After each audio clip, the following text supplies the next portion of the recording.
สูงค่ะเจ้าไม่ก็สมบูรณ์กันค่ะค่ะวันเมื่อไหร่นี่ก็คาเฟ่เจ้าคู่สุจิตาเนี่ยค่ะเนาะอยู่เมืองไร่คาเนี่ยใครมีขอถามมาถามเจ้าโอเคคู่เขาเนี่ยคาเฟ่ยุ่งยามมาเจ้าคู่เดี๋ยวมีขอตอบคนดักโอค่ะเควันดังสุดเดก็ย้อนให้เจ้าคู่กับสิทธิ์ตัวบันโอเคอินค่ะโอเคจีจะฮอตเดะจะสุขมินตาเนาะจะตีเดะวิ่งตังยันค่ะ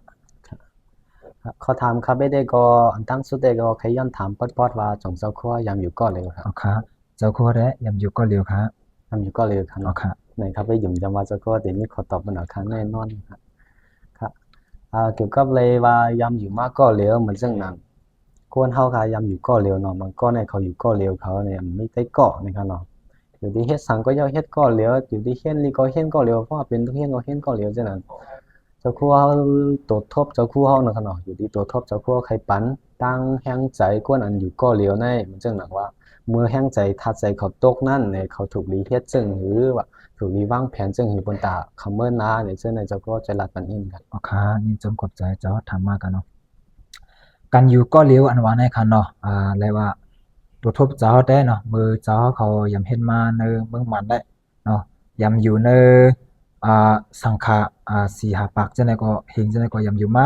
ก้อยกะว่าเนาะเขาขามือพ่อเขาเห็นในก็เต็มีเป็นจูเก็บจูเข้าค่ะเนาะก้อยกะว่ากำปานำได้ตีเลยว่าอยู่ก็เร็วขนาดนั้นนะหันตัวถึงมาเร็วมาอยู่ที่เมืองไทยในก็เลยว่าอยู่ก็เร็วนั่นนะครับเนาะ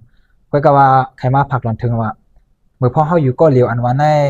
มันก็มันจะนั่งจอถามมาว่าเมื่อพ่อเขาเห็นฮื้อเมื่อพ่อเขาเหตุการณ์เหตุงานฮื้อเนี่ยเนาะมันก็ตีอยู่จอมตัววงกลตีอยู่จอมไอ้ก็ไอ้สิ่งมันก็ตีอยู่ก็เลี้ยวนะเนาะอยู่ก็เลี้ยวแน่มันปองมาละเขาก็ตีถัดใจตกตีวนกว่างใช่ไหมครับนะมือเขาค่ะอยู่ก็เลี้ยวแน่ก็ก็ว่าอันลำลองแน่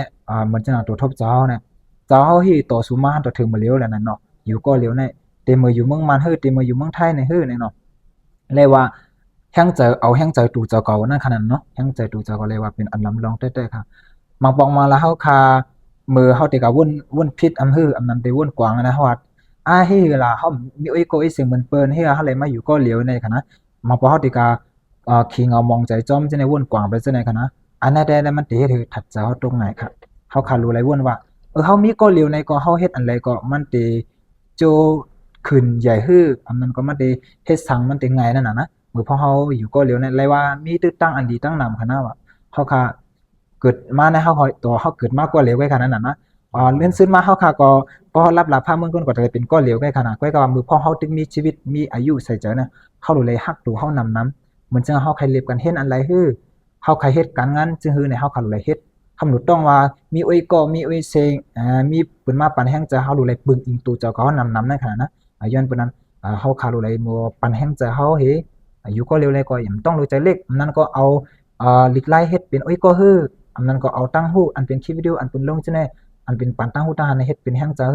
เขาขับเลยต่อสู้จัดปะเนาะมันก็ได้เป็นลองอันเฮ็ดให้เขามีแห้งใจตาความมือหนากันอยู่ก็เร็วเลยว่าเป็นมีตื้อตั้งมีพ่อนหลีมาตั้งนำค่ะเจ้าย้อนเปิ้นนั้นเฮาขายอยู่ก็เร็วเลยก็ต้องรู้ใจเล็กค่ะมันต้องรู้ใจเล็กปันแห้งเจอเฮาเขาเลยมีตื้อตั้งอันเลยเฮารู้เลยเพศเฮอเหตุการณ์ไปมักมีเฮอเนี่ยเนาะกับปันมาเร็วในค่ะว่านะกับปันโซเชียลมีเดียนั่นน่ะเนาะเฮาว่าอยู่ก็เร็วในก็เฮามีตื้อตั้งนำกันนะรีเพศอันใดสิมามันก็หลาย ยันเปิ้นใครมาผักกันพี่น้องเฮาน้องยิงน้องจ้าเขาอยู่ก็เลียวก็ต้องรู้ใจเลขคันเนาะปานแห้งใจตูเจ้าก็นำลูลิลูไลเฮ้อเนี่ยทอมตั้งฮู้ทหารในปานแห้งใจ10กว่าเข้าตั้งเฮาเนี่ยมันก็ได้ถึงยังไหมค่าเนาะครับเจ้าพ่อก็หมายก้ามาปนด่างเก่ามีเก่าก็กลุ่มทนยาวใจครับใจครับให้เอาแห้งใจในต่อสู้อะครับเนาะใจครับแต่ว่าไปเปิ้นมาให้ปันการเฮาเนี่ยเฮาใจครับบ่มีมือมีตีนเฮาก็ลูกเฮ็ดกว่าปนด่าตูเฮาเนี่ยใจครับอ๋อค่ะยินจงเข้าใจอภาษาย่างนั้นครับนี่จงความชัดได้ครับ